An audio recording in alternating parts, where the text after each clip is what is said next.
इंदौर से खबर, जहां पर उज्जैन के बीच प्रस्तावित ग्रीन फील्ड को लेकर विरोध प्रदर्शन का दौर जारी है। प्रस्तावित ग्रीन फील्ड रोड से प्रभावित उज्जैन जिले के किसानों ने बुधवार को अपनी मांगों को लेकर बाइक रैली निकाली है।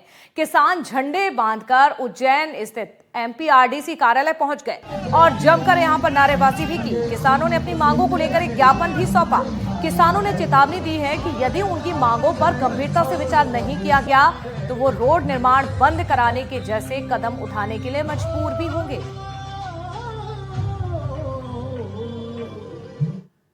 रोड प्रस्तावित है, उसके जितने भी 7 गांव से प्रभावित किसान हैं, वो सब किसान यहाँ एमपीआरडीसी कार्यालय पर अपना ज्ञापन देने के लिए आए हैं। हमारी इसमें 2 प्रमुख मांगे हैं कि बहुत भारी भरकम बजट के साथ एक वीआईपी रोड जो बनाया जा रहा है, उसमें किसानों को उचित ना तो मुआवजा दिया जा रहा है और ना इसका कोई व्यापारिक व्यवसायिक लाभ किसानों को मिल रहा है। रोड की हाइट बहुत ज्यादा ऊंचाई पर रखी गई है। जिस प्रकार गरोड रोड बनी है, आप लोगों ने देखी होगी, उसकी ऊंचाई बहुत ज्यादा है। वहाँ किसानों की जमीनें तो ले ली गई।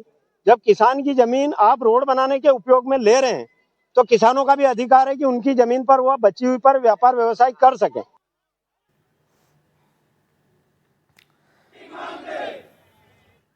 उज्जैन के सिंहस्थ क्षेत्र में जमीनों के स्थायी अधिग्रहण को लेकर लाया गया है लैंड पुलिंग एक्ट। आखिरकार राज्य शासन ने वापस ले लिया है। शासन के इस फैसले के बाद किसानों में खुशी की लहर भी है। किसान संगठन ने इस पर फैसले पर खुशी भी जताने के लिए पटाखे फोड़कर जश्न मनाया है। किसान संघ के कार्यालय पर किसानों ने जमकर आतिशबाजी की है और एक दूसरे को मिठाई खिलाकर बधाई भी दी है। आपको बता दें, 19 नवंबर को सरकार ने एक संशोधन आदेश भी जारी किया था। इसमें कहा गया था कि अब स्थायी अधिग्रहण बिल्डिंग निर्माण के लिए नहीं होगा, बल्कि केवल सड़क, नाली जैसे बुनियादी विकास कार्यों के लिए ही जमीन ली जाएगी। लेकिन इस पर भी भारतीय किसान संघ ने अपनी आपत्ति जताई थी और पूरे एक्ट को वापस लेने की मांग की थी।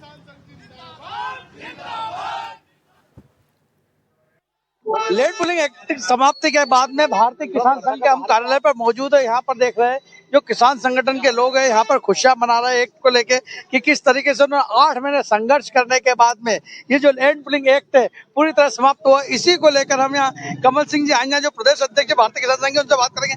नमस्कार सर। नमस्कार। नमस्कार दादा, ये जो लैंड पुलिंग एक्ट है इसमें किस तरीके से समाप्त हुआ, अब तक क्या क्या करना पड़ा? ये 17 फरवरी से लगातार भारतीय किसान संघ इसके लिए संघर्ष कर रहा था। पहला ज्ञापन हमने 17 तारीख को दिया था और 17 फरवरी से लगातार हमने संवाद, संघर्ष और जनमत 3 के आधार पर हमने ये किसानों की जीत हासिल हुई है और भारतीय किसान संघ ने तीनों को लेकर लगातार करते रहे। 10वें महीने में जाकर अब ये इस स्थिति में पहुंचे हैं।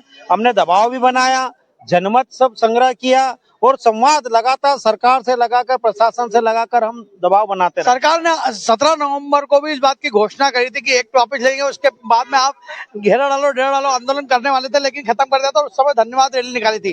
क्या अब ऐसी कोई संभावना है?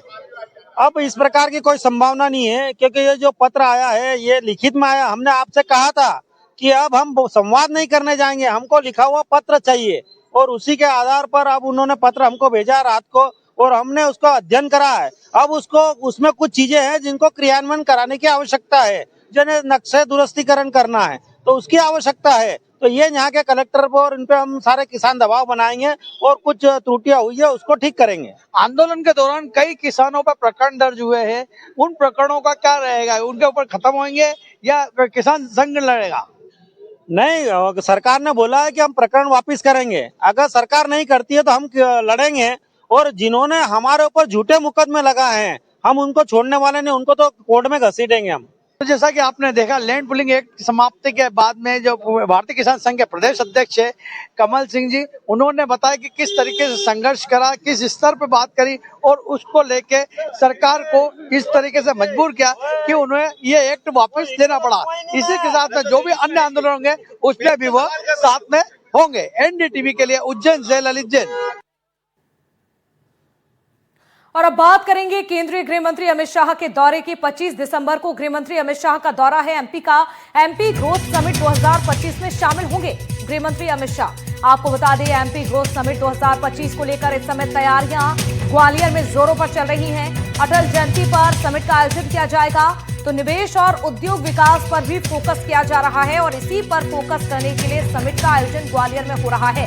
पूर्व प्रधानमंत्री अटल बिहारी वाजपेयी की जयंती पर ग्वालियर में अभ्युदय एमपी ग्रोथ समिट 2025 ये थीम रखी गई है और इसी थीम पर यह समिट होगी और इसकी तैयारियां तेज हैं इस समय ग्वालियर में, जिसकी तैयारियां भी जारी हैं। व्यापार मेला मैदान में 25 दिसंबर को समिट का आयोजन होगा, जिसमें खुद केंद्रीय गृह मंत्री अमित शाह शिरकत करेंगे। इसके साथ ही सीएम डॉक्टर मोहन यादव और कई उद्योगपति भी मौजूद होंगे। तो समिट के जरिए ग्वालियर अंचल में manufacturing, tourism, food processing, green energy, logistic park, warehousing, textile, ये तमाम बड़े वो सेक्टर्स हैं जिन पर फोकस किया जाएगा। तो बेहद ही महत्वपूर्ण ये समिट मानी जा रही है। देखिए, ग्वालियर में 25 दिसंबर को हर वर्ष ही हम लोगों के लिए बड़े हर्ष का विषय होता है कि ये माननीय अटल जी के जन्म दिवस होता है और इसको ग्वालियर के गौरव दिवस के रूप में मनाया जाता है।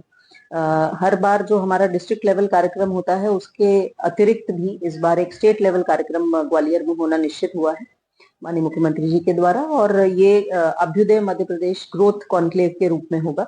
इसमें निश्चित रूप से इस क्षेत्र से संबंधित और जो इन्वेस्टमेंट्स हैं जो कि धरातल पर आ गए हैं उन सबके संबंधित कार्यशालाएं होंगी, एक्सचेंज ऑफ एग्रीमेंट्स इत्यादि होंगे। और खबर मिल रही है मुरैना से, जहां पर पुलिस को बड़ी सफलता मिल चुकी है। 14,520 लीटर स्प्रिट पुलिस ने बरामद की है। स्प्रिट को बरामद किया गया 25 लाख रुपए की कीमत बताई जा रही है। तो अवैध शराब बनाने के लिए दरअसल ये रखी हुई थी, इसका काम शराब बनाने के लिए किया जाना था। टीकरी गांव में पुलिस ने ये पूरी कार्रवाई की। कार्रवाई के दौरान 2 आरोपी फरार बताए जा रहे हैं और दोनों ही आरोपियों की तलाश में पुलिस जुट चुकी है। फिलहाल आपको जानकारी दे दें, मुरैना की ये तस्वीरें आपको दिखा रहे हैं। देखिए, 25 लाख की स्प्रिट यहां पर रखी हुई थी, लेकिन पुलिस ने यहां पर इसका खुलासा करते हुए इस स्प्रिट को भी जब्त कर लिया है और आरोपियों की पहचान में पुलिस जुटी हुई है। तो जो फरार हुए हैं आरोपी, उनकी तलाश कर रही है पुलिस। मुरैना की ये तस्वीरें आपको दिखा रहे हैं।